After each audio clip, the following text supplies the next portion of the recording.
ntabwo bishoboka urabona umukobwa yarabyo cyangwa yaraturazwe ntabwo bishoboka aho ngira guca kuri ya mukobwa natera pasiparume ngura no mukazana uriya ntabwo namwemera je mu Patrick ariko wa muhungu ngwino wazi byombo cyangwa byihore nta sono niba waje kunsura koko ngwino byose umva nkubwire mwana wanje uramenye ntukaneza abantu urukumva ndi nyogosenge ugomba kunyubaha urumva uriya muhungu nuramukumukunze uzaba mbona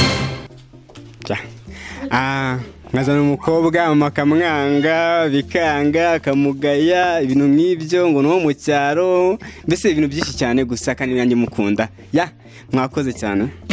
ubwo twageraga mu karere ka Nyarugenge umujyi wa Kigali akagari ka Kivugiza nibwo twahasanze umuhungu umwe bita Sindikubwabo Saidi ari kumwe n'umukobwa dore ko bivugwa ko uyu Sindikubwabo Saidi uyu mumeri ko ari mama we dore ko yamuzanye umukobwa dore ko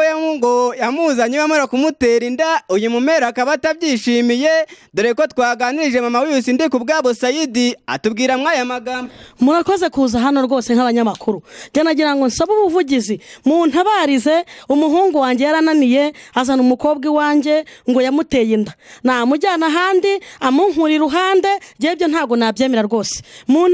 ntabarize ndagowe ubu turaturwana n'umukazana utanyubaha umva sinkeneye kuzafungwa hejuru y'umukazana mu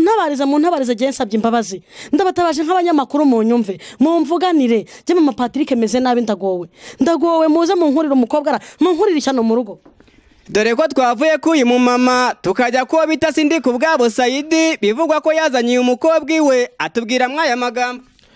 njyewe wa munyamakuru reka ngubwize ukuri no kuvuga ngo Mary abari kuneza imbeba ambwira ngo umwana ngo musohore nose ndamusohora mujyane aha ngaha ni mu rugo kereka nimba nari umwana we sibyo se nje dore baby n'uyu nguyu nje nago namusiga aho ngomba kuryama aryamaho icyo ndya aricyo ngicyo urumva nje nago namusiga mana nubahuruza abantu none ravuze ngo nuzani zansora hanga mu nzu ngo ribu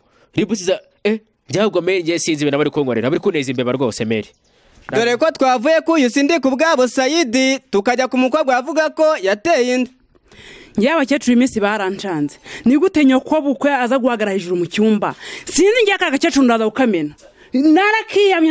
n'undi munsi wa mukecuru ungendere kuri dore ko twaganiriye nabo tukagira n'uwo tuvugana dore ko twagiye no mu gikari tukavugana n'umukozi waho dore ko yatubwiye mw'ubu buryo